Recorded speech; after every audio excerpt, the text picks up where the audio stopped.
ನಮಸ್ಕಾರ ಎಲ್ಲ ಆತ್ಮೀಯ ವಿದ್ಯಾರ್ಥಿಗಳೇ. ಅಣುಸೂತ್ರ, ರಚನಾಸೂತ್ರ ಮತ್ತು ಚುಕ್ಕಿ ಸೂತ್ರಗಳನ್ನು ಬರೆಯುವಂತಹ ಭಾಗ 3 ವಿಡಿಯೋಗೆ ತಮ್ಮೆಲ್ಲರಿಗೂ ಆತ್ಮೀಯವಾದ ಸ್ವಾಗತ. ಆತ್ಮೀಯ ವಿದ್ಯಾರ್ಥಿಗಳೇ, ಈ ಒಂದು ಹಿಂದಿನ ಭಾಗ 1 ಮತ್ತು 2 ವಿಡಿಯೋಗಳಲ್ಲಿ ಕಾರ್ಬನಿನ ಅನೇಕ ರೀತಿಯ ಸಂಯುಕ್ತಗಳ ಒಂದು ಅಣುಸೂತ್ರ ಮತ್ತು ರಚನಾಸೂತ್ರಗಳನ್ನು ನಾವು ಬರೆದಿದ್ದೇವೆ. ಇವತ್ತಿನ ಒಂದು ವಿಡಿಯೋದಲ್ಲಿ ನಿಮ್ಮ ಪಠ್ಯಪುಸ್ತಕದಲ್ಲಿ ಕೆಲವೊಂದು ಪ್ರಶ್ನೆಗಳು ಕೊಟ್ಟಿದ್ದಾರೆ. ಅಣುಸೂತ್ರ ಮತ್ತು ರಚನಾಸೂತ್ರಗಳನ್ನು ಬರೆಯೋದಕ್ಕೆ ಆ ಪ್ರಶ್ನೆಯಲ್ಲಿ ತಮಗೆ ತಿಳಿಸಿದ್ದಾರೆ. ಅಂತಹ ಪ್ರಶ್ನೆಗಳನ್ನು ಮತ್ತು ಅವುಗಳಿಗೆ ಉತ್ತರಗಳನ್ನು ತಿಳಿಯುವಂತಹ ಪ್ರಯತ್ನ ಇವತ್ತಿನ ಒಂದು ವಿಡಿಯೋದಲ್ಲಿ ನಾವು ಮಾಡ್ತಾ ಹೋಗೋಣ. ಸೊ ಆತ್ಮೀಯ ವಿದ್ಯಾರ್ಥಿಗಳೇ, ಇಲ್ಲಿ ಮೊದಲನೆಯ ಒಂದು ಪ್ರಶ್ನೆ ಇದೆ, ತಮ್ಮ ಪಠ್ಯಪುಸ್ತಕದ ಇರುವಂತಹ ಒಂದು ಪ್ರಶ್ನೆನೇ ಇದು. ಸೊ ಏನು ಕೇಳಿದ್ದಾರೆ ಇಲ್ಲಿ ತಮಗಪ್ಪ ಅಂದ್ರೆ, ಅವರು ಇಲ್ಲಿ 4 ರೀತಿಯ ಕಾರ್ಬನ್ ಮತ್ತು ಸಾವಯವ ಸಂಯುಕ್ತಗಳನ್ನು ಕೊಟ್ಟಿದ್ದಾರೆ. ಅವುಗಳ ಒಂದು ರಚನಾ ವಿನ್ಯಾಸವನ್ನು ಬರೆಯಿರಿ ಅಂತ ಕೇಳಿದ್ದಾರೆ. ಅಂದರೆ ರಚನಾ ವಿನ್ಯಾಸ ಅಂದರೆ ರಚನಾ ಸೂತ್ರವನ್ನು ಬರೆಯಬೇಕು ಅಂತ ಅರ್ಥ. ಸೊ ಫಸ್ಟ್ ಯಾವುದು ಕೊಟ್ಟಿದ್ದಾರೆ ಅವರು ನಮಗೆ? ಎಥನೋಯಿಕ್ ಆಮ್ಲವನ್ನು ಕೊಟ್ಟಿದ್ದಾರೆ. ಸೊ ಈ ರೀತಿಯಲ್ಲಿ ಕೊಟ್ಟಾಗ ನಾವು ಮಾಡಬೇಕಾಗಿರುವಂತಹ ಮೊದಲನೇ ಕೆಲಸ ಏನು ಹಾಗಾದರೆ ನೋಡ್ರಿ. ಸೊ ಎಥನೋಯಿಕ್ ಆಮ್ಲ, ಇದರ ಕ್ರಿಯಾ ಗುಂಪನ್ನು ನಾವು ಮೊದಲಿಗೆ ಅಬ್ಸರ್ವ್ ಮಾಡಬೇಕು. ನೋಯಿಕ್ ಆಮ್ಲ, ಓಯಿಕ್ ಆಮ್ಲ. ಸೊ ಕಾರ್ಬಾಕ್ಸಿಲಿಕ್ ಲಾಸ್ಟಿಗೆ ಏನಂತ ಒಂದು ಅಂತ್ಯಪ್ರತ್ಯಯ ಏನಂತ ಬಂದಿದೆ? ಆಮ್ಲ ಅಂತ ಬಂದಿದೆ, ಹೌದಾ? ಓಯಿಕ್ ಆಮ್ಲ ಅಂತ ಬಂದಿದೆ. ಅಂದರೆ ಇದು ಕಾರ್ಬಾಕ್ಸಿಲಿಕ್ ಆಮ್ಲಗಳ ಕ್ರಿಯಾ ಗುಂಪಿಗೆ ಸೇರುತ್ತೆ. ಸೊ ಕಾರ್ಬಾಕ್ಸಿಲಿಕ್ ಆಮ್ಲಗಳ ಕ್ರಿಯಾ ಗುಂಪಿನ ಅಣುಸೂತ್ರ ಏನು? COOH. ಬಟ್ ಅದನ್ನು ನಾವು ಬರೆಯೋದು ಹೇಗೆ ಬರ್ತೀವಿ? ಲಾಸ್ಟಿಗೆ ಸಿ ಬರೆದು ಮೇಲ್ಗಡೆ O ಮತ್ತು ಕಡೆ ಮುಂಭಾಗದಲ್ಲಿ OH, ಈ ರೀತಿಯಲ್ಲಿ ನಾವು ಬರೆಯುತ್ತೇವೆ, ಹೌದಾ? ಇಷ್ಟು ಬರ್ಕೊಂಡಿದ್ದೀವಿ ನಾವೀಗ. ಆಮೇಲೆ ಇದರ ಒಂದು ಸಂಯುಕ್ತದ ಅಂತ್ಯಪ್ರತ್ಯಯದಿಂದ ಅದು ಕಾರ್ಬಾಕ್ಸಿಲಿಗಳ ಗುಂಪಿಗೆ ಬರುತ್ತದೆ ಅಂತ ಗೊತ್ತಾಯಿತು. ಅದರ ಒಂದು ಕ್ರಿಯಾ ಗುಂಪಿನ ಅಣುಸೂತ್ರ ಬರೆದಿದ್ದೀವಿ, ಓಕೆ, ಮುಗೀತು. ಇನ್ನು ಪೂರ್ವ ಪ್ರತ್ಯಯ ಏನಿದೆ? ಎತ್ ಅಂತ ಇದೆ. ಎತ್ ಅಥವಾ ಇತ್ ಅಂತ ಅರ್ಥ. ಸೊ ಇತ್ತಿದ್ರೆ ಕಾರ್ಬನ್ ಪರಮಾಣುಗಳ ಸಂಖ್ಯೆ ಎಷ್ಟಾಗುತ್ತದೆ? ಈಗಾಗಲೇ ನಾನು ನಿಮ್ಗೆ ಹೇಳಿದ್ದೇನೆ ಭಾಗ 1, 2 ವಿಡಿಯೋಗಳಲ್ಲಿ.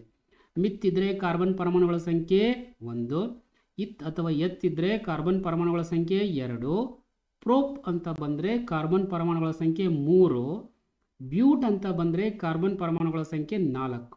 ಸೊ ಅದೇ ರೀತಿಯಲ್ಲಿ ಇಲ್ಲಿ ಎತ್ ಅಥವಾ ಇತ್ತಿದೆ. ಸೊ ಇದು ಕಾರ್ಬನ್ ಪರಮಾಣುಗಳ ಸಂಖ್ಯೆ 2. ಈಗಾಗಲೇ ಕ್ರಿಯಾ ಗುಂಪಿನ ಒಂದು ಅಣುಸೂತ್ರದಲ್ಲಿ ಆಲ್ರೆಡಿ ಒಂದು ಕಾರ್ಬನ್ ಪರಮಾಣು ಬಂದಿದೆ. ಹಾಗಾಗಿ ಇನ್ನು ಕೇವಲ ನಾವು ಒಂದು ಕಾರ್ಬನ್ನನ್ನು ಇಲ್ಲಿ ಬರಿಬೇಕಾಗುತ್ತದೆ. ಬರೆದು ಆ ಒಂದು ಕಾರ್ಬನ್ನ ಎಲ್ಲ ಕಡೆ ಖಾಲಿ ಇರುವಂತಹ ಕಡೆ ನಾವು ಹೈಡ್ರೋಜನ್ ಪರಮಾಣುಗಳನ್ನು ಹಾಕಬೇಕು. ಸೊ ಇದು ಏನಾಯಿತು ಈಗಪ್ಪ ಅಂದರೆ ಎಥನೋಯಿಕ್ ಆಮ್ಲದ ರಚನಾ ವಿನ್ಯಾಸ ಆಯಿತು. ಇದರ ಅಣುಸೂತ್ರವನ್ನು ಬರೀಬೇಕಂದ್ರೂ ಕೂಡ ನಾವು ಈಸಿಯಾಗಿ ಬರೀಬಹುದು. ಈಗ 1 CH3 COOH. ಸೊ ಎಥನೋಯಿಕ್ ಆಮ್ಲದ ಅಣುಸೂತ್ರ ಆಯಿತು, ಅದರ ಒಂದು ರಚನಾ ವಿನ್ಯಾಸ ಆಯಿತು. ಈಗ ನಾವು ನೆಕ್ಸ್ಟ್ ಈ ಒಂದು ಬ್ರೋಮೋ ಪೆಂಟೇನ್ನ ಒಂದು ಅಣುಸೂತ್ರ ಮತ್ತು ರಚನಾ ಸೂತ್ರವನ್ನು ನಾವು ಬರೆಯೋದಕ್ಕೆ ಈಗ ಟ್ರೈ ಮಾಡೋಣ. ಸೊ ಬ್ರೋಮೋ, ಸೊ ಇದರ ಒಂದು ಪೂರ್ವ ಪ್ರತ್ಯಯವನ್ನು ನೋಡಿದ ಕೂಡಲೇ ನಮ್ಗೆ ಏನು ಗೊತ್ತಾಗುತ್ತೆ? ಇದು ಕ್ಲೋರೋ ಅಲ್ಕೇನ್ಗಳ ಕ್ರಿಯಾ ಗುಂಪಿನಲ್ಲಿ ಬರುತ್ತೆ. ಆ ಕ್ಲೋರೋ ಅಲ್ಕೇನ್, ಓಕೆ, ಕ್ಲೋರೋ ಅಲ್ಕೇನ್ಗಳ ಕ್ರಿಯಾ ಗುಂಪಿನಲ್ಲಿ ಬರುತ್ತೆ. ಹ್ಯಾಲೋ ಅಲ್ಕೇನ್ಗಳ ಕ್ರಿಯಾ ಗುಂಪಿನಲ್ಲಿ ಬರುತ್ತೆ. ಹ್ಯಾಲೋ ಅಲ್ಕೇನ್ಗಳ ಕ್ರಿಯಾ ಗುಂಪಿನಲ್ಲಿ ಬರುತ್ತದೆ. ಸೊ ಬ್ರೋಮೋ ಇದ್ದರೆ ಅದರ ಕ್ರಿಯಾ ಗುಂಪಿನ ಅಣುಸೂತ್ರ Br. ಒಂದು ವೇಳೆ ಕ್ಲೋರೋ ಇತ್ತು ಅಂತಂದರೆ ಆ ಕ್ರಿಯಾ ಗುಂಪಿನ ಅಣುಸೂತ್ರ Cl ಆಗ್ತಾ ಇತ್ತು. ಓಕೆ, ಇಲ್ಲಿ ಬ್ರೋಮೋ ಇದೆ, ಹಾಗಾಗಿ ಈ ಕ್ರಿಯಾ ಗುಂಪಿನ ಅಣುಸೂತ್ರ ಏನಾಗುತ್ತದೆ? Br. ಸೊ ಅಣುಸೂತ್ರ ಗೊತ್ತಾಯ್ತು. ನೆಕ್ಸ್ಟ್ ಪೆಂಟ್ ಅಂದರೆ ಏನು? ಪೆಂಟ್ ಅಂದರೆ ಕಾರ್ಬನ್ ಪರಮಾಣುಗಳ ಸಂಖ್ಯೆ ಎಷ್ಟಾಗುತ್ತದೆ? 5 ಆಗುತ್ತದೆ. ಸೊ 5 ಸಲ ಈಗ ನಾವೇನು ಬರೀಬೇಕು? ಕಾರ್ಬನ್ ಪರಮಾಣುಗಳನ್ನು ಬರೀಬೇಕು. ಅಷ್ಟೇ, 1 2 3 4 5. ಸೊ ಕೊನೆಯಲ್ಲಿ ಏನು ಬರೀಬೇಕು? ಈಗ ಇಲ್ಲಿ ಬ್ರೋಮೋ ಪೆಂಟೇನ್ ಇದೆ, ಹಾಗಾಗಿ ಇಲ್ಲಿ Br ಅಂತ ಬರಿತೀವಿ. ಸೊ ಜೊತೆಯಲ್ಲಿ ಪ್ರತಿಯೊಂದು ಕಾರ್ಬನ್ಗೆ ಕೂಡ ನಾವಿಲ್ಲಿ ಹೈಡ್ರೋಜನ್ ಪರಮಾಣುಗಳನ್ನು ಹಾಕ್ತಾ ಹೋಗಬೇಕಾಗುತ್ತದೆ. ಓಕೆ, ಈ ರೀತಿಯಲ್ಲಿ. ಸೊ ಈಗ ಇದು ಏನಾಯ್ತಿದು ಅಣುಸೂತ್ರ ಅಲ್ಲ, ಇದೇನಿದು ರಚನಾ ಸೂತ್ರ, ರಚನಾ ವಿನ್ಯಾಸ ಆಯಿತು. ಹಾಗಾದರೆ ಅಣುಸೂತ್ರ ಕೇಳಿದರೆ ಏನು ಮಾಡಬೇಕು? ಇಲ್ಲಿ ಎಷ್ಟು ಸಿಗಳಿವೆ? 1 2 3 4 5. So C5 ಹೆಚ್ಚುಗಳು ಎಷ್ಟಾಗ್ತವೆ? 1 2 3 4 5 5 10 11 ಹೆಚ್ಚುಗಳು ಮತ್ತು ಕೊನೆಯಲ್ಲಿ ಲಾಸ್ಟ್ಗೆ Br. ಇದೇನಾಯ್ತಿದು? ಇದು ಅಣುಸೂತ್ರ. ಓಕೆ, ಇದು ರಚನಾ ವಿನ್ಯಾಸ ಅಥವಾ ರಚನಾ ಸೂತ್ರ.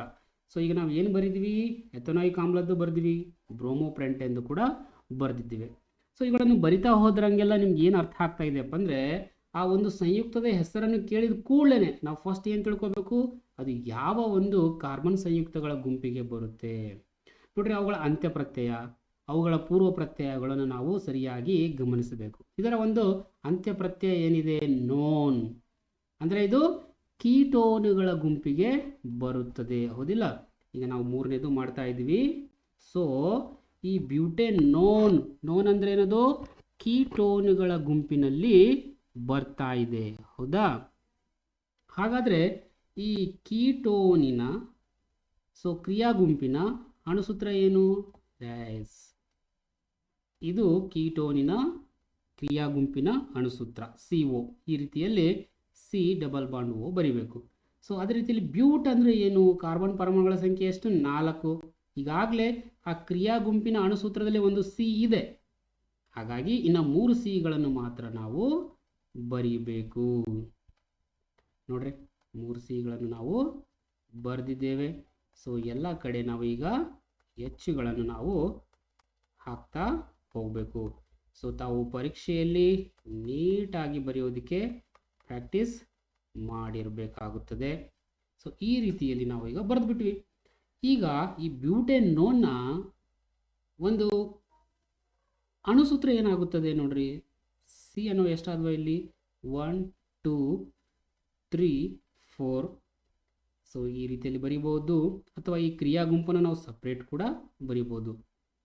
C3. ಓಕೆ, C3 ಎಷ್ಟವ? ಇಲ್ಲಿ 1 2 3 4 5, ಈ ಕಡೆ ಒಂದು 3. C3H8 CO ಈ ರೀತಿಯಲ್ಲಿ ಬರಿಬಹುದು, ಅಥವಾ CH3 CH2 CO CH3 ಈ ರೀತಿಯಲ್ಲಿ. ಒಂದು ಸಿಗೆ 3 ಹೆಚ್ಚುಗಳು, ಆಮೇಲೆ ಈ ಒಂದು ಸಿಗೆ 2 ಹೆಚ್ಚುಗಳು. ಇಲ್ಲಿ ಕ್ರಿಯಾ ಗುಂಪಿನ ಅಣುಸೂತ್ರ CO, ಆಮೇಲೆ CH3. ಈ ರೀತಿಯಲ್ಲಿ ಕೂಡ ನಾವು ಬರಿತಾ ಹೋಗಬಹುದು. ಇನ್ನು ಕೊನೆಯಲ್ಲಿ ಉಳಿತು ಯಾವುದು? ಹೆಕ್ಸಾನ್ಯಾಲ್. ನ್ಯಾಲ್ ಅಂದರೆ ಇದು ಆಲ್ಡಿಹೈಡ್ಗಳ ಗುಂಪಿನಲ್ಲಿ ಬರುತ್ತದೆ. ಇನ್ನು ಆಲ್ಡಿಹೈಡ್ಗಳ ಗುಂಪಿನಲ್ಲಿ ಆಲ್ಡಿಹೈಡ್ಗಳ ಕ್ರಿಯಾ ಗುಂಪಿನ ಅಣುಸೂತ್ರ ಏನಿದೆ? CH⁻O ಇದೆ, ರೈಟ್?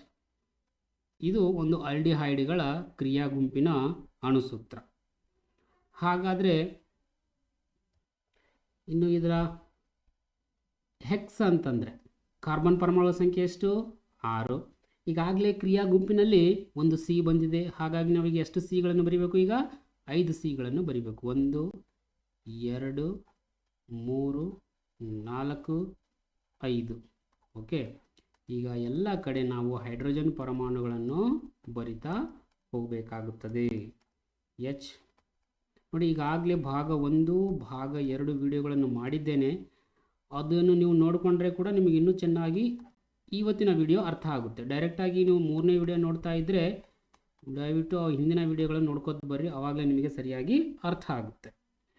ಸೊ ಈ ರೀತಿಯಲ್ಲಿ ನಾವು ಏನು ಮಾಡಿದ್ವಿ? ಈಗ ಹೆಕ್ಸಾನಾಲ್ನ ಒಂದು ರಚನಾ ವಿನ್ಯಾಸವನ್ನು ಬರೆದಿದ್ದೇವೆ. ಇದರ ಒಂದು ಅಣುಸೂತ್ರ ಬರೀಬೇಕಾದ್ರೆ 1 2 3 4 5 6 ಕಾರ್ಬನ್ನ 6 ಪರಮಾಣುಗಳು. ಹೈಡ್ರೋಜನ್ 1 2 3 4 5 5 10 11 12. ಕೊನೆಯಲ್ಲಿ O. ಈ ರೀತಿಯಲ್ಲಿ ಕೂಡ ನಾವು ಬರೀಬಹುದು. ಸೊ ಅಣುಸೂತ್ರವನ್ನು ಬೇರೆ ಬೇರೆ ವಿಧಾನಗಳಲ್ಲಿ ಬರಿತಾ ಇರುತ್ತಾರೆ. ಸೊ ಈ ಒಂದು ಪ್ರಶ್ನೆ ನಮ್ಮ ಪಠ್ಯಪುಸ್ತಕದಲ್ಲಿತ್ತು. ಈಗ ನಾವು ಆ ಪ್ರಶ್ನೆಯನ್ನು ಬಿಡಿಸಿದ್ದೇವೆ. ನೆಕ್ಸ್ಟ್ ಯಾವ ರೀತಿಯ ಪ್ರಶ್ನೆ ಇದೆ ಅಂತ ನಾವು ನೋಡೋಣ. ಈ ಕೆಳಗಿನವುಗಳಿಗೆ ಎಲೆಕ್ಟ್ರಾನ್ ಚುಕ್ಕಿ ರಚನೆಯನ್ನು ಬರೆಯಿರಿ ಅಂತ ಕೇಳ್ತಾ ಇದ್ದಾರೆ.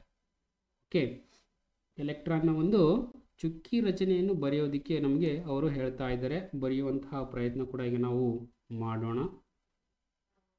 ಫಸ್ಟ್ ಯಾವುದಿದೆ, ಎಥನಾಯಿಕ್ ಆಮ್ಲ ಇದೆ, ರೈಟ್.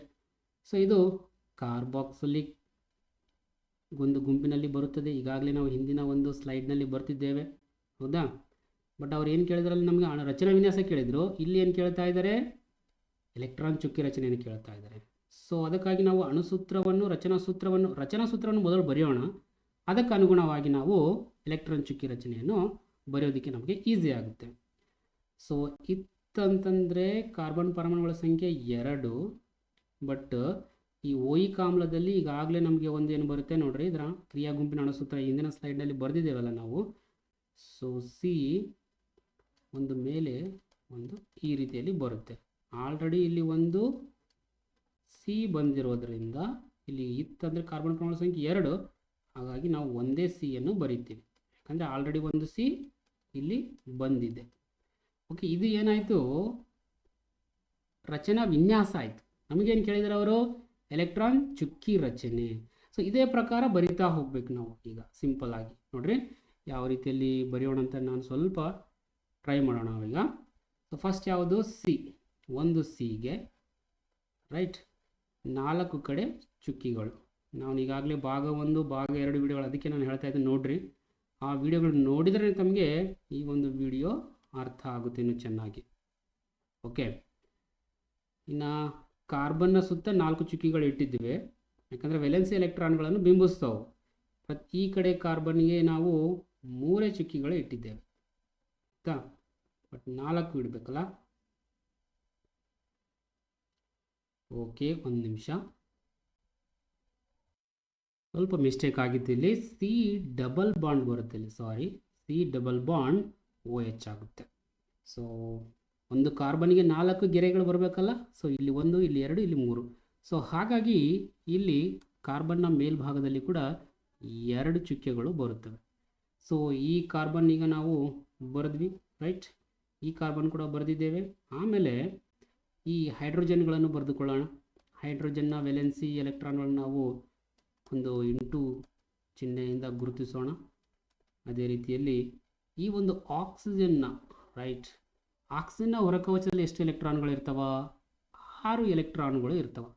ಅತ್ಯಂತ ಹೊರಕವಚದಲ್ಲಿರುವಂತಹ ಎಲೆಕ್ಟ್ರಾನ್ಗಳನ್ನು ನಾವು ಬರ್ಕೋಬೇಕಾಗುತ್ತದೆ. ಓಕೆ, ಸೊ 2 ಚುಕ್ಕಿ ಇಡಬೇಕಾಗಿತ್ತು.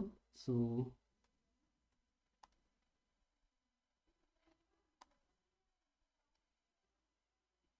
ಒಂದು ನಿಮಿಷ, ರೈಟ್.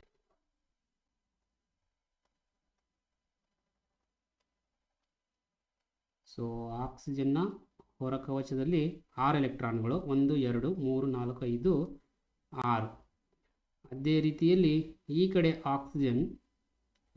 ಆಕ್ಸಿಜನ್ ಸುತ್ತ ಕೂಡ 6 ಎಲೆಕ್ಟ್ರಾನ್ಗಳು, 1 2 3 4 5 6.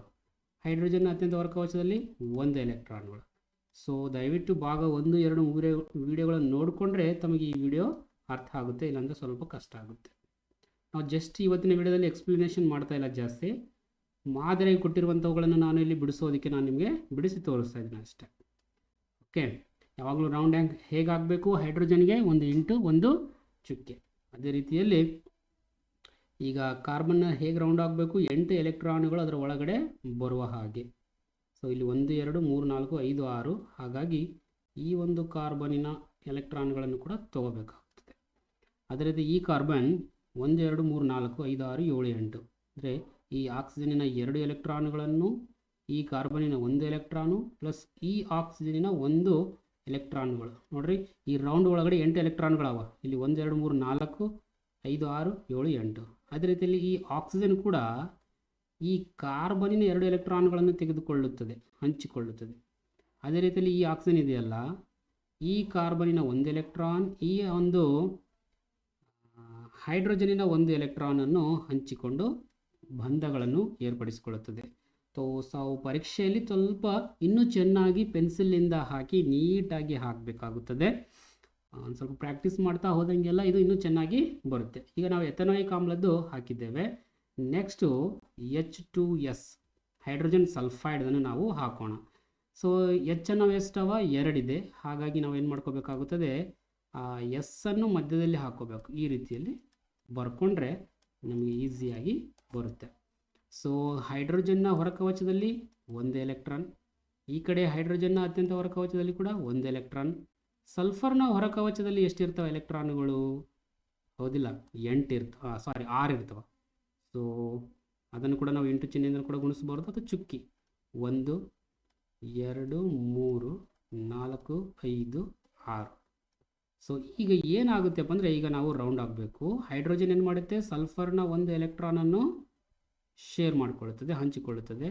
ಸೊ ಈ ಹೈಡ್ರೋಜನ್ ಅದೇ ರೀತಿ ಸಲ್ಫರ್ ಏನು ಮಾಡುತ್ತಪ್ಪ ಅಂದರೆ, ಈ ಹೈಡ್ರೋಜನಿನ 1 ಎಲೆಕ್ಟ್ರಾನ್ಗಳು ಮತ್ತು ಇನ್ನೊಂದು ಹೈಡ್ರೋಜನ್ 1 ಎಲೆಕ್ಟ್ರಾನ್ಗಳನ್ನು ಹಂಚಿಕೊಂಡು ಬಂಧವನ್ನು ಏರ್ಪಡಿಸಿಕೊಳ್ಳುತ್ತದೆ. ಹೀಗೆ ಎಲೆಕ್ಟ್ರಾನ್ಗಳ ಹಂಚಿಕೆಯಿಂದ ಉಂಟಾದ ಬಂಧವೇ ಸಹವೆಲೆನ್ಸಿಯ ಬಂಧ ಅಂತ ಅರ್ಥ. ಇದೇನಾಯಿತು, ಈಗ ಚುಕ್ಕಿ ರಚನೆ ಆಯಿತು ಹೈಡ್ರೋಜನ್ ಸಲ್ಫೈಡ್. ನೆಕ್ಸ್ಟ್ ಏನಿದೆ, ಪ್ರೊಪೆನೋನ್. ಅಂದರೆ ಇದು ಕೀಟೋನ್ಗಳ ಗುಂಪಿಗೆ ಬರುತ್ತೆ. ಕೀಟೋನ್ಗಳ ಗುಂಪಿಗೆ ಬಂದರೆ ಏನು, ಅದರ ಕ್ರಿಯಾ ಗುಂಪಿನ ಅಣುಸೂತ್ರ ಈ ರೀತಿಯಲ್ಲಿ ಇರುತ್ತೆ. ಓಕೆ, ಅದನ್ನು ಕೂಡ ನಾವೀಗ ಬರೆಯೋಣ. ಸೊ ಫಸ್ಟ್ ಸಿ ಈ ರೀತಿಯಲ್ಲಿ ಬರೆದು ಕೆಳಗಡೆ ಡಬಲ್ ಬಾಂಡ್ ಓ. ಹಾಗಾಗಿ ಕ್ರಿಯಾ ಗುಂಪಿನ ಅಣುಸೂತ್ರಗಳಂತ ಸರಿಯಾಗಿ ನೆನ್ಪಿಟ್ಕೋಬೇಕು. ಇನ್ನು ಪ್ರೊಪ್ ಅಂದರೆ ಕಾರ್ಬನ್ ಪರಮಾಣು ಸಂಖ್ಯೆ 3, ಆಲ್ರೆಡಿ ಇಲ್ಲಿ ಒಂದು ಕಾರ್ಬನ್ ಬಂದಿದೆ, ಹಾಗಾಗಿ ಇನ್ನು 2 ಕಾರ್ಬನ್ಗಳನ್ನು ನಾವು ಬರೀಬೇಕಾಗುತ್ತದೆ. ಸೊ ಈಗ ಎಲ್ಲ ಕಡೆ ನಾವು ಹೈಡ್ರೋಜನ್ ಪರಮಾಣುಗಳನ್ನು ಬರಿತಾ ಹೋಗಬೇಕಾಗುತ್ತದೆ. ಇಷ್ಟು ಬರೆದ್ರೆ ನಮಗೇನಾಗುತ್ತೆ, ಈಗ ಈಸಿಯಾಗಿ ನಾವು ಏನು ಬರಿಬೋದು, ಈಗ ಒಂದು ಚುಕ್ಕಿ ರಚನೆಯನ್ನು ನಾವೀಗ ಬರೆಯಬಹುದು. ಫಸ್ಟ್ ಈ ಒಂದು ಹೈಡ್ರೋಜನನ್ನು ಬರೆಯೋದಕ್ಕೆ ನಾವು ಟ್ರೈ ಮಾಡೋಣ. ನೋಡಿ, ಫಸ್ಟ್ ಸಿ, ಆಮೇಲೆ ಇಲ್ಲಿ ಒಂದು ಚುಕ್ಕಿ, ಇಲ್ಲಿ ಒಂದು ಚುಕ್ಕಿ, ಒಂದು ಕಾರ್ಬನ್ ಸುತ್ತ 4 ಗೆರೆಗಳು ಅಥವಾ 4 ಚುಕ್ಕಿಗಳು ಇರುತ್ತೆ. ರೈಟ್, ಈ ಕಾರ್ಬನ್ ಬರ್ದೀವಿ. ನೆಕ್ಸ್ಟ್ ಈ ಕಾರ್ಬನ್ ನೋಡ್ರಿ, ಈ ಕಾರ್ಬನ್ನಲ್ಲಿ ಈ ಕಡೆ ಒಂದು ಚುಕ್ಕಿ, ಈ ಕಡೆ ಒಂದು ಚುಕ್ಕಿ, 2 ಗೆರೆಗಳು ಕೆಳಗೆ ಆವ, ಹಾಗಾಗಿ 2 ಚುಕ್ಕಿಗಳು ಕೆಳಗೆ. ಆಮೇಲೆ ಈ ಒಂದು ಸಿ ಬರೆಯೋಣ. ಸೊ ಇದಕ್ಕೆ 4 ಕಡೆ ಕೂಡ 4 ಗೆರೆಗಳಿವೆ, ಹಾಗಾಗಿ 4 ಕಡೆ ಕೂಡ ನಾವೇನು ಮಾಡೋದಕ್ಕೆ ಚುಕ್ಕಿಗಳನ್ನ ಇಡ್ತಾ ಹೋಗೋಣ. ಆಮೇಲೆ ಈ ಹೈಡ್ರೋಜನ್ಗಳನ್ನು ಬರಿತಾ ಹೋಗೋಣ. ಒಂದೊಂದು ಹೈಡ್ರೋಜನ್ಗೆ ಒಂದೊಂದು ಇಂಟು, ರೈಟ್, ಒಂದೊಂದು ಹೈಡ್ರೋಜನ್ಗೆ ಒಂದೊಂದು ಇಂಟು. ಯಾಕಂದರೆ ಹೈಡ್ರೋಜನ್ನ ಅತ್ಯಂತ ಹೊರಕವಚದಲ್ಲಿ 1 ಎಲೆಕ್ಟ್ರಾನ್ ಇರುತ್ತದೆ, ಹಾಗಾಗಿ 1 ಎಲೆಕ್ಟ್ರಾನನ್ನು ನಾವು ಇಂಟು ಚಿಹ್ನೆಯಿಂದ ಇಲ್ಲಿ ನಾವು ಗುರುತಿಸ್ತಾ ಇದ್ವಿ. ಹೈಡ್ರೋಜನ್ ಬರ್ದ್ವಿ, ಕಾರ್ಬನ್ ಬರ್ದ್ವಿ, ಈಗ ಇಲ್ಲಿ ಒಂದು ಆಕ್ಸಿಜನ್ ಇದೆ, ಇದೊಂದು ಆಕ್ಸಿಜನ್ ಬರೆದ್ರೆ ಮುಗಿದೋಯ್ತು. ಇನ್ನು ಆಕ್ಸಿಜನ್ ಅತ್ಯಂತ ಹೊರಕವಚದಲ್ಲಿ ಎಷ್ಟು ಎಲೆಕ್ಟ್ರಾನ್ಗಳು? 6 ಎಲೆಕ್ಟ್ರಾನ್ಗಳು ಇರ್ತವ, ಹೌದಾ? ಹಾಗಾಗಿ ಅವುಗಳನ್ನು ಕೂಡ ನಾವು ಇಂಟು ಚಿಹ್ನೆಯಿಂದ ಗುರುತಿಸಿದ್ದೇವೆ. ಈಗ ಜಸ್ಟ್ ನಾವೇನು ಮಾಡಬೇಕು, ರೌಂಡ್ ಆಗಬೇಕು. ಸೊ ಹೈಡ್ರೋಜನ್ಗೆ ಇನ್ನೂ 1 ಎಲೆಕ್ಟ್ರಾನ್ ಮಾತ್ರ ಬೇಕಾಗಿತ್ತು, ಹಾಗಾಗಿ ಅದು ತನ್ನ ಕಾರ್ಬನ್ನ 1 ಎಲೆಕ್ಟ್ರಾನನ್ನು ಹಂಚಿಕೊಳ್ಳುತ್ತದೆ. ನೋಡಿ, ಈ ರೀತಿಯಲ್ಲಿ ನಾವು ರೌಂಡ್ ಮಾಡಬೇಕಾಗುತ್ತದೆ. ರೈಟ್, ಸೊ ಇನ್ನು ಉಳಿದಿರುವಂತಹ ಎಲ್ಲ ಕಾರ್ಬನ್ ಆಕ್ಸಿಜನ್ಗಳಿಗೆ 8 ಎಲೆಕ್ಟ್ರಾನ್ಗಳು ಬೇಕಾಗುತ್ತವೆ, ಹಾಗಾಗಿ ಅವುಗಳು ಈ ರೀತಿಯಲ್ಲಿ ಎಲೆಕ್ಟ್ರಾನ್ಗಳನ್ನು ಹಂಚಿಕೊಳ್ಳುತ್ತವೆ. ನೋಡಿರಿ, ಈ ರೌಂಡ್ ಒಳಗಡೆ 8 ಎಲೆಕ್ಟ್ರಾನ್ಗಳಿವೆ, 8ಕ್ಕಿಂತ ಹೆಚ್ಚಿಲ್ಲ, 8ಕ್ಕಿಂತ ಕಡಿಮೆ ಇಲ್ಲ. 1 2 3 4 5 6 7 8. ಅದೇ ರೀತಿಯಲ್ಲಿ ಈ ಕಾರ್ಬನ್ ಕೂಡ ನಾವು ಹೀಗೆ ಹೆಂಗೆ ರೌಂಡ್ ಆಗಬೇಕು, 8 ಎಲೆಕ್ಟ್ರಾನ್ಗಳು ಒಳಗಡೆ ಬರುವ ಹಾಗೆ 1 2 3 4, ಈ ಕಡೆ 4. ನೋಡಿ, ಈ ಒಂದು ಕಾರ್ಬನಿನ 1 ಎಲೆಕ್ಟ್ರಾನ್, ಈ ಆಕ್ಸಿಜನಿನ 2 ಎಲೆಕ್ಟ್ರಾನ್ಗಳು, ಈ ಒಂದು ಕಾರ್ಬನಿನ 1 ಎಲೆಕ್ಟ್ರಾನ್, ಟೋಟಲ್ 8 ಎಲೆಕ್ಟ್ರಾನ್ಗಳಾದ ನೋಡ್ರಿ ಈ ರೌಂಡ್ ಒಳಗಡೆ. 1 2 3 4, ಇವೆರಡು 4, ಈ 4 4 8 ಆಯಿತು. ಅದೇ ರೀತಿಯಲ್ಲಿ ಈಗ ಈ ಕಾರ್ಬನ್ ಕೂಡ 8 ಎಲೆಕ್ಟ್ರಾನ್ಗಳನ್ನು ಇರಬೇಕಾಗುತ್ತೆ ರೌಂಡ್ ಒಳಗಡೆ. ನೋಡ್ರಿ, ಈ ರೀತಿಯಲ್ಲಿ ತಾವು ಬರಿಬೇಕು. ಸ್ವಲ್ಪ ತಾವು ಪ್ರಾಕ್ಟೀಸ್ ಮಾಡ್ತಾ ಹೋಗ್ರಿ, ಪರೀಕ್ಷೆಯಲ್ಲಿ ಇನ್ನೂ ಚೆನ್ನಾಗಿ ತಮಗೆ ನೀಟಾಗಿ ಬಂದುಬಿಡುತ್ತೆ. ಸೊ ಈ ಆಕ್ಸಿಜನ್ ಕೂಡ 8 ಎಲೆಕ್ಟ್ರಾನ್ಗಳು, ಅಂದರೆ ಅದು ಮೇಲಿನ ಒಂದು ಕಾರ್ಬನಿನ 2 ಎಲೆಕ್ಟ್ರಾನ್ಗಳನ್ನು ಹಂಚಿಕೊಂಡು ಈ ರೀತಿಯಲ್ಲಿ ಬಂಧವನ್ನು ಏರ್ಪಡಿಸಿಕೊಂಡು ರಚನಾ ವಿನ್ಯಾಸವನ್ನು ನಮಗೆ ಕೊಡುತ್ತದೆ, ಚುಕ್ಕಿ ಸೂತ್ರವನ್ನು ಕೊಡುತ್ತದೆ. ಸೊ ಎಲ್ಲ ಬರೆದ್ವಿ. ಇನ್ನೊಂದು ಲಾಸ್ಟ್ ಫ್ಲೋರಿನ್ ಇದೆ, ಅದನ್ನು ಕೂಡ ನಾವು ಬರೆಯೋಣ ಈಗ. F2. ಸೊ ಫ್ಲೋರಿನ್ನ ಪರಮಾಣು ಸಂಖ್ಯೆ 9. ಅಂದರೆ ಕೆ ಶೆಲ್ನಲ್ಲಿ 2 ಎಲೆಕ್ಟ್ರಾನ್ಗಳು, ಎಲ್ ಶೆಲ್ನಲ್ಲಿ 7 ಎಲೆಕ್ಟ್ರಾನ್ಗಳು. ಅಂದರೆ ಅತ್ಯಂತ ಹೊರ ಕವಚದಲ್ಲಿ ಎಷ್ಟು ಎಲೆಕ್ಟ್ರಾನ್ಗಳಿವೆ? 7 ಎಲೆಕ್ಟ್ರಾನ್ಗಳಿವೆ. ಸೊ ಇಲ್ಲಿ ಎರಡೂ ಕೂಡ ಫ್ಲೋರಿನ್ನ ಒಂದು ಪರಮಾಣುಗಳಿವೆ. ಹಾಗಾಗಿ ಎರಡನ್ನು ಕೂಡ ನಾವು ಅದರ ಒಂದು ಅತ್ಯಂತ ಹೊರ ಕವಚದಲ್ಲಿರುವಂಥ ಎಲೆಕ್ಟ್ರಾನ್ಗಳನ್ನು ನಾವೀಗ ಗುರುತಿಸಬೇಕು. ಅಂದರೆ 7 ಎಲೆಕ್ಟ್ರಾನ್ಗಳಾವ. ಸೊ 7 ಚುಕ್ಕಿಗಳು 1 2 3 4 5 6 7. ಅದೇ ರೀತಿಯಲ್ಲಿ ಈ ಒಂದು ಕಾರ್ಬನಿಗೆ ಕೂಡ, ಈ ಒಂದು ಫ್ಲೋರಿಗೆ ಕೂಡ 1 2 3 4 5 6 7. ಸೊ ನಿಮ್ಗೆ ಗೊತ್ತಿರಬಹುದು, ಅದು ಅಷ್ಟಕ ವಿನ್ಯಾಸವನ್ನು ಪಡೆಯೋದಕ್ಕೆ ಪ್ರಯತ್ನ ಮಾಡ್ತಾ ಇರ್ತದೆ. ಅಷ್ಟಕ ವಿನ್ಯಾಸವನ್ನು ಹೊಂದಲು ಅದಕ್ಕೆ ಇನ್ನೂ ಒಂದು ಎಲೆಕ್ಟ್ರಾನ್ನ ಅವಶ್ಯಕತೆ ಇದೆ. ಹಾಗಾಗಿ ಈ ಫ್ಲೋರಿನ್ ಏನು ಮಾಡುತ್ತೆ? ಈ ಫ್ಲೋರಿನ್ನ ಒಂದು ಎಲೆಕ್ಟ್ರಾನನ್ನು ಹಂಚಿಕೆ ಮಾಡಿಕೊಳ್ಳುತ್ತದೆ. ಅದೇ ರೀತಿಯಲ್ಲಿ ಈ ಒಂದು ಫ್ಲೋರಿನ್ ಏನು ಮಾಡುತ್ತದೆ? ಈ ಒಂದು ಫ್ಲೋರಿನಿನ ಎಲೆಕ್ಟ್ರಾನ್ ಒಂದು ಎಲೆಕ್ಟ್ರಾನನ್ನು ಹಂಚಿಕೆ ಮಾಡಿಕೊಳ್ಳುತ್ತದೆ. ಹಾಗಾಗಿ ಫ್ಲೋರಿನ್ ಅಣುವಿನ ಅಣುಸೂತ್ರ F2 ಆಗುತ್ತದೆ. ಅದಕ್ಕಾಗಿ ಅದು F2 ಅಂತ ಅಲ್ಲಿ ಕೊಟ್ಟಿದ್ದಾರೆ ನೋಡ್ರಿ. ಪ್ರತಿಯೊಂದು ಒಂದು ಕಾರ್ಬನ್ ಸಂಯುಕ್ತಗಳ ಚುಕ್ಕಿ ವಿನ್ಯಾಸವನ್ನು ನಾವು ಅತ್ಯಂತ ಸುಲಭವಾಗಿ ಈ ರೀತಿಯಲ್ಲಿ ಬರೆಯಬಹುದು. ನೆಕ್ಸ್ಟ್ ನಿಮಗೆ ಪರೀಕ್ಷೆಯಲ್ಲಿ ಈ ರೀತಿಯಲ್ಲಿ ಕೂಡ ಕೇಳಬಹುದು. ಏನು? ಅವರೇ ನಿಮಗೆ ಅಣುಸೂತ್ರವನ್ನು ಕೊಟ್ಟಿರ್ತಾರೆ, ಅದರ ಹೆಸರುಗಳನ್ನು ಹೇಳೋದಕ್ಕೆ ತಮಗೆ ಕೇಳ್ತಾ ಇರ್ತಾರೆ. ನೋಡಿ ಏನಿದೆ ಇಲ್ಲಿ? ಮೊದಲನೇದು CH3 CH2 Br. Br ಅಂದರೆ ಏನಾಗುತ್ತದೆ? ಅದು ಹ್ಯಾಲೋ ಅಲ್ಕೇನ್ಗಳ ಗುಂಪಿಗೆ ಬರುತ್ತದೆ. ಸೊ ಪೂರ್ವ ಪ್ರತ್ಯಯ ಬ್ರೋಮೋ. ಇನ್ನು ಕಾರ್ಬನ್ ಪರಮಾಣುಗಳ ಸಂಖ್ಯೆ ಎಷ್ಟು? ಇಲ್ಲಿ 1 2 2 ಇದ್ರೆ ಏನಂತ ಓದ್ತೀವಿ ನಾವು? ಈತ್. So bromo ethane. ಮೊದಲನೇದು ಹೆಸರೇನಿಲ್ಲಿ? Bromo ethane. ನೆಕ್ಸ್ಟ್ ಏನಿದೆ ಇದು? ರೈಟ್, ಸಿ ಕ್ರಿಯಾ ಗುಂಪಿನ ಅಣುಸೂತ್ರ ನೋಡ್ಬೇಕು ನಾವು ಲಾಸ್ಟಿಗೆ. ಏನಿದೆ? CHO ಇದೆ. CHO ಇದ್ರೆ ಏನದು? ಯಾವ ಗುಂಪಿನಲ್ಲಿ ಬರುತ್ತದೆ? ಅಲ್ಡಿಹೈಡ್. ಅಲ್ಡಿಹೈಡ್ಗಳ ಅಂತ್ಯ ಪ್ರತ್ಯಯ ಏನಾಗುತ್ತದೆ? ನ್ಯಾಲ್. ಅಂತ್ಯ ಪ್ರತ್ಯಯ ಏನಾಗುತ್ತೆ? ನ್ಯಾಲ್. ಇನ್ನು ಇಲ್ಲಿ ಕಾರ್ಬನ್ ಪರಮಾಣುಗಳ ಸಂಖ್ಯೆ ಎಷ್ಟು? ಒಂದೇ ಇದ್ರೆ ಏನಂತ ಕರೀತಾರೆ? ಅದಕ್ಕೆ ಮಿಥ್. ಸೊ ಮಿಥೆನ್ಯಾಲ್ ಆಗುತ್ತದೆ. ಇದು ಮಿಥೆನ್ಯಾಲ್. ಮೂರನೇದು ನೋಡ್ರಿ, ಇಲ್ಲಿ ಏನಿದೆ? ಟ್ರಿಬಲ್ ಬಾಂಡ್ ಇದೆ. ಯಾವುದೇ ಕ್ರಿಯಾ ಗುಂಪಿನ ಅಣುಸೂತ್ರ ಇಲ್ಲ, ಜಸ್ಟ್ ಟ್ರಿಬಲ್ ಬಾಂಡ್ ಇದೆ. ಅಂದರೆ ಇದು ಅಲ್ಕೈನ್. ಇದೇನಾಗುತ್ತದೆ? ಇದು ಅಲ್ಕೈನ್ ಇದೆ ಒಂದು. ಯಾವ ಅಲ್ಕೈನ್ ಇದು? ಇದರ ಅಂತ್ಯ ಪ್ರತ್ಯಯ ಏನಂತ ಬರುತ್ತದೆ? ಐನ್ ಅಂತ ಬರುತ್ತದೆ. ಯಾವ ಒಂದು ಅಲ್ಕೈನ್ ಹಾಗಾದರೆ? 1 ಕಾರ್ಬನ್ 2 ಕಾರ್ಬನ್ 3 ಕಾರ್ಬನ್ 4 5. ಸೊ 4 5 ಇಲ್ಲಿ ಒಂದು 6 ಇದ್ದರೆ ಏನಂತ ಓದ್ತೀವಿ ನಾವು? ಅದು ಹೆಕ್ಸ್. 6 ಇದ್ದರೆ ಅದರ ಒಂದು ಪೂರ್ವ ಪ್ರತ್ಯಯ ಏನಾಗುತ್ತದೆ? ಹೆಕ್ಸ್. ಸೊ ಇದು ಅಲ್ಕೈನ್ ಇದೆ. ಸೊ ಅಂತ್ಯ ಪ್ರತ್ಯಯ ಏನಾಗುತ್ತದೆ? ಐನ್ ಆಗುತ್ತದೆ. ಹಾಗಾಗಿ ಇದನ್ನು ಏನಂತ ಬರೀಬೇಕಾಗುತ್ತದೆ? ಈಗ ನಾವು ಹೆಕ್ಸೈನ್ ಅಂತ ಬರೀಬೇಕಾಗುತ್ತದೆ. ನೋಡ್ರಿ, ಈ ರೀತಿಯಲ್ಲಿ ಸುಲಭವಾಗಿ ನಾವು ಅವುಗಳಿಗೆ ಹೆಸರನ್ನು ಕೂಡ ಕೊಡಬಹುದು. ಇನ್ನು ಕೊನೆಯದಾಗಿ ಈ ಪ್ರಶ್ನೆಗಳಿಗೆ ಉತ್ತರಿಸಂತ 2 ಪ್ರಶ್ನೆಗಳಿವೆ. ಇವುಗಳನ್ನು ಕೂಡ ನಾವು ಬರೆಯೋದಕ್ಕೆ ಟ್ರೈ ಮಾಡೋಣ. ಈಗ ಮೊದಲನೇದು ಕಾರ್ಬನ್ ಡೈಆಕ್ಸೈಡ್ ಅಣುಸೂತ್ರ ಕೊಟ್ಟಿದ್ದಾರೆ, ಅದರ ಚುಕ್ಕಿ ರಚನೆ ಬರೀಬೇಕು. ಈಗಾಗಲೇ ನಾವು ಒಂದು ಬರೆದಿದ್ದೇವೆ. ಸಿ ಅನ್ನೋದು ಒಂದಿದೆ, ಹಾಗಾಗಿ ಅದು ನಡುವು ಹಾಕ್ಕೊಂಡು ಆ ಕಡೆ ಈ ಕಡೆ ಏನು ಮಾಡಬೇಕು? ಓ ಬರೀರಿ. ಸೊ ಆಕ್ಸಿಜನ್ನ ಅತ್ಯಂತ ಹೊರ ಕವಚದಲ್ಲಿ ಎಷ್ಟು ಎಲೆಕ್ಟ್ರಾನ್ಗಳಿರ್ತಾವೆ? 6. 1 2 3 4 5 6. ರೈಟ್. ಕಾರ್ಬನ್ನ ಅತ್ಯಂತ ಹೊರ ಕವಚದಲ್ಲಿ 4 ಎಲೆಕ್ಟ್ರಾನ್ಗಳು. 1 2 3 4. ಸೊ 2 ಈ ಕಡೆ ಬರೆಯೋಣ, ಮೇಲೆ ಕೆಳಗೆ ಬೇಡ. ಸೊ ನಾವು ಇಲ್ಲಿಯೇ ಬರೆಯೋಣ, ಯಾಕಂದರೆ ಬಂಧಗಳನ್ನು ನಾವು ಹಾಕೋದಕ್ಕೆ ನಮಗೆ ಈಸಿ ಆಗುತ್ತೆ. ಸೊ ಈ ಆಕ್ಸಿಜನ್ ಬರ್ತೀವಿ, ಈ ಕಾರ್ಬನ್ ಬರ್ತೀವಿ. ಈ ಆಕ್ಸಿಜನ್ನ ಅತ್ಯಂತ ಹೊರಕವಚದಲ್ಲಿ ಎಲೆಕ್ಟ್ರಾನ್ಗಳು ಬರೀಬೇಕಲ್ಲ. 1 2 3 4 5 6. ಸೊ ಈಗ ನಾವೇನು ಮಾಡಬೇಕಪ್ಪ ಅಂದರೆ ರೌಂಡ್ ಹಾಕಬೇಕು. ಹೇಗೆ ರೌಂಡ್ ಹಾಕಬೇಕು? ಈ ಆಕ್ಸಿಜನ್ ಏನು ಮಾಡ್ತಾ ಇದೆ? ಈ ಕಾರ್ಬನ್ನ 2 ಎಲೆಕ್ಟ್ರಾನ್ಗಳನ್ನು ತಗೋತಾ ಇದೆ. ನೋಡಿ 8 ಎಲೆಕ್ಟ್ರಾನ್ಗಳಾಗಲಿಲ್ಲ. 1 2 3 4 5 6 7 8. ಒಂದು ರೌಂಡ್ ಒಳಗಡೆ 8 ಎಲೆಕ್ಟ್ರಾನ್ಗಳಿರಬೇಕು. ಹೈಡ್ರೋಜನ್ ಇದ್ದಾಗ 2 ಎಲೆಕ್ಟ್ರಾನ್ಗಳಿರಬೇಕು, ಉಳಿದು ಬಂದಾಗ 8 ಎಲೆಕ್ಟ್ರಾನ್ಗಳು.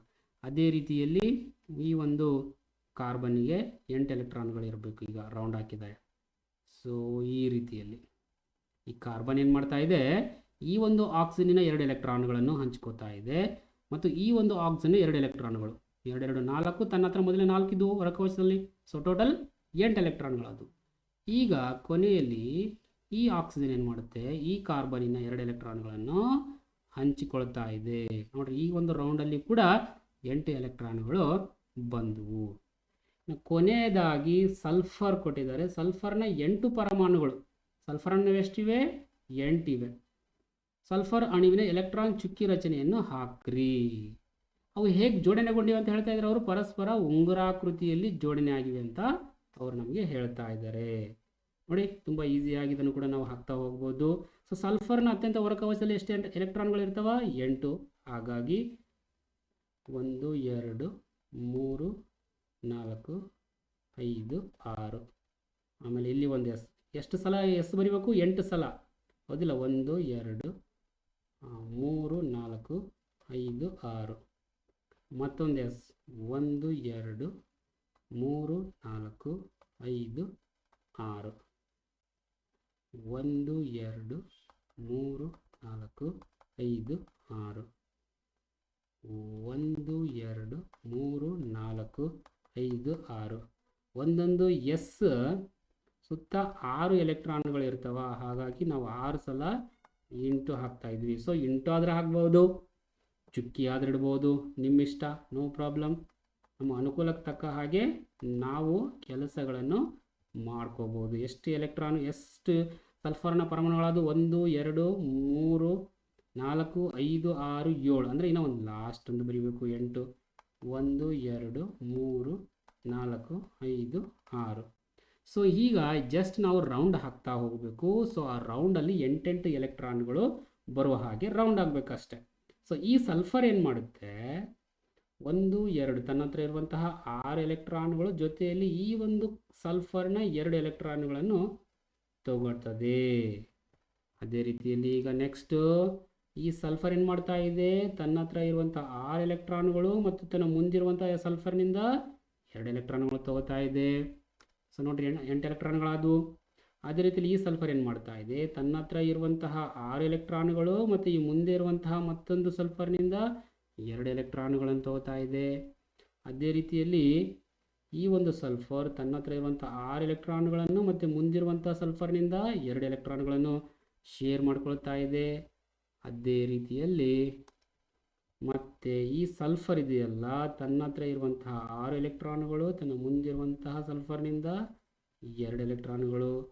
ಅದೇ ರೀತಿಯಲ್ಲಿ ಈ ಒಂದು ಸಲ್ಫರ್ ಕೂಡ ಈ ಒಂದು ಎಸ್ನ ಮುಂದಿರುವಂಥ ಎಸ್ನ 2 ಎಲೆಕ್ಟ್ರಾನ್ಗಳು ಮತ್ತು ತನ್ನ ಹತ್ರ ಇರುವಂತಹ 6 ಎಲೆಕ್ಟ್ರಾನ್ಗಳು 8 ಆದವು. ಅದೇ ರೀತಿಯಲ್ಲಿ ನೋಡ್ರಿ, ಮತ್ತೆ ಈ ರೀತಿಯಲ್ಲಿ ಆಗ್ತಾ ಇದೆ. ಅದೇ ರೀತಿಯಲ್ಲಿ ಕೊನೆಯದಾಗಿ ಈ ಸಲ್ಫರ್ ಕೂಡ ಏನು ಮಾಡ್ತಾ ಇದೆ? ತನ್ನ ಮುಂದಿರುವಂತಹ ಸಲ್ಫರ್ನೊಂದಿಗೆ 2 ಎಲೆಕ್ಟ್ರಾನ್ಗಳನ್ನು ಹಂಚಿಕೆ ಮಾಡ್ಕೊಳ್ತಾರೆ. ಈ ರೀತಿಯಲ್ಲಿ ಉಂಗುರಾಕೃತಿಯಲ್ಲಿ ಜೋಡಣೆಯಾಗಿದ್ದು ಸಲ್ಫರ್ನ 8 ಪರಮಾಣುಗಳು ಒಂದು ಸಲ್ಫರ್ನಿಂದ ಇನ್ನೊಂದು ಸಲ್ಫರ್ನ 2 ಎಲೆಕ್ಟ್ರಾನ್ಗಳನ್ನು ಹಂಚಿಕೆ ಮಾಡಿಕೊಂಡು ಬಂಧವನ್ನು ಏರ್ಪಡಿಸಿಕೊಂಡಿವೆ. ನೆಕ್ಸ್ಟ್ ಇಲ್ಲಿ ಮತ್ತೊಂದು 2 ಪ್ರಶ್ನೆಗಳು ನಿಮ್ಮ ಪಠ್ಯಪುಸ್ತಕದಲ್ಲಿದೆ. ಇದು ಕೂಡ ತುಂಬ ಸುಲಭವಾಗಿದೆ. ಇದನ್ನು ಕೂಡ ಬಿಡಿಸೋದಕ್ಕೆ ನಾವು ಟ್ರೈ ಮಾಡೋಣ. ಈ ರೀತಿಯ ಪ್ರಶ್ನೆಗಳು ಕೂಡ ಬರ್ತಾ ಇರ್ತವೆ ನಿಮಗೆ. ಈಥೇನ್ ಅಂತ ಕೊಟ್ಟಿದ್ದಾರೆ, ಅದರ ಅಣುಸೂತ್ರ ಕೊಟ್ಟಿದ್ದಾರೆ C2H6. ಬರೆಯೋಣ. ಸಿ ಅನ್ನೋ ಎಷ್ಟಿವೆ? 2 ಇವೆ. ಹೈಡ್ರೋಜನ್ ಎಷ್ಟಿವೆ? 6 ಹೈಡ್ರೋಜನ್ಗಳಿವೆ. ರೈಟ್, ಬರೀರಿ. ಕನ್ಫ್ಯೂಸ್ ಆಗ್ತಾ ಇದ್ರೆ ತಮಗೆ ಪ್ರಶ್ನೆಗೆ ಕೇಳಿದರೆ ಇಲ್ಲಿ ಎಷ್ಟು ಕೋವೆಲೆಂಟ್ ಬಂಧಗಳಿವೆ ಅಂತ ಕೇಳ್ತಾ ಇದ್ದಾರೆ. ಎಣಿಸಿದ್ರೆ ಎಷ್ಟು ಕೋವೆಲೆಂಟ್ ಬಂಧಗಳಿವೆ? 1 2 3 4 5 6 7. ಎಷ್ಟಾದವು? 7 ಕೋವೆಲೆಂಟ್ ಬಂಧಗಳಿವೆ. ಮತ್ತೇನು ಕೇಳ್ತಾ ಇದ್ದಾರೆ ಅವರು? ಎರಡನೇ ಪ್ರಶ್ನೆ ನೋಡ್ರಿ. ಬ್ಯೂಟೆನೋನ್ ಅಂದರೆ ಕೀಟೋನ್ 4 ಕಾರ್ಬನ್ ಪರಮಾಣುಗಳು ಹೊಂದಿರುವ ಸಂಯುಕ್ತವಾಗಿದ್ದು ಇದರಲ್ಲಿನ ಕ್ರಿಯಾ ಗುಂಪು ಯಾವುದು? ನೋನ್ ಅಂತ ಬಂದರೆ ಕೀಟೋನ್, ಓಯಿಕ್ ಆಮ್ಲ ಅಂತ ಬಂದರೆ ಅದು ಕಾರ್ಬಾಕ್ಸಿಲಿಕ್ ಆಮ್ಲ. ಬ್ಯೂಟೆನೋಯಿಕ್ ಆಮ್ಲ ಇದ್ದರೆ ಅದು ಕಾರ್ಬಾಕ್ಸಿಲಿಕ್ ಆಮ್ಲ ಆಗ್ತಾ ಇತ್ತು. ಬ್ಯೂಟೆನ್ಯಾಲ್ ಅಂತ ಇದ್ದರೆ ಅದು ಆಲ್ಡಿಹೈಡ್ ಆಗ್ತಾ ಇತ್ತು. ಜಸ್ಟ್ ಬ್ಯೂಟೆನಾಲ್ ಅಂತ ಇದ್ದರೆ ಅದು ಆಲ್ಕೋಹಾಲ್ ಆಗ್ತಾ ಇತ್ತು. ಈ ಕೊನೆಯಲ್ಲಿರುವಂತಹ ಅಂತ್ಯ ಪ್ರತ್ಯಯದ ಆಧಾರದ ಮೇಲೆ ಅದು ಯಾವ ಕ್ರಿಯಾ ಗುಂಪಿಗೆ ಸೇರುತ್ತೆ ಅಂತೇಳಿ ನಾವು ಹೇಳ್ಬೋದು. ಅಂತ್ಯ ಪ್ರತ್ಯಯಗಳು, ಆದಿ ಪ್ರತ್ಯಯಗಳು, ಕ್ರಿಯಾ ಗುಂಪಿನ ಅಣುಸೂತ್ರಗಳು, ಡಬಲ್ ಬಾಂಡ್, ಟ್ರಿಬಲ್ ಬಾಂಡ್, ಯಾವಾಗ ಡಬಲ್ ಬಾಂಡ್ ಬರುತ್ತೆ, ಇವೆಲ್ಲವೂ ತಮಗೆ ಗೊತ್ತಿದ್ದರೆ ಅತ್ಯಂತ ಸುಲಭವಾಗಿ ತಾವು ಏನು ಮಾಡ್ಬೋದು? ಯಾವುದೇ ಒಂದು ಅಣುಸೂತ್ರ ರಚನಾ ಸೂತ್ರ ಕೇಳಿದ್ರೆ ಈಸಿಯಾಗಿ ಅವುಗಳಿಗೆ ಯಾವುದೇ ಒಂದು ಕಾರ್ಬನ್ ಸಂಯುಕ್ತದ ಅಣುಸೂತ್ರ ರಚನಾ ಸೂತ್ರ ಕೇಳಿದಾಗ ಈಸಿಯಾಗಿ ತಾವು ಬರೆಯಬಹುದು. ಸಾಕಷ್ಟು ವಿಷಯಗಳನ್ನು ನಾವು ಈ ಭಾಗ 1, 2, 3 ವಿಡಿಯೋದಲ್ಲಿ ನಾವು ಚರ್ಚೆ ಮಾಡಿದ್ದೇವೆ. ಮತ್ತೆ ಮುಂದಿನ ವಿಡಿಯೋದಲ್ಲಿ ಇದೇ ರೀತಿಯಲ್ಲಿ ಅತ್ಯಂತ ಉಪಯುಕ್ತಕರ ವಿಡಿಯೋದೊಂದಿಗೆ ಮತ್ತೆ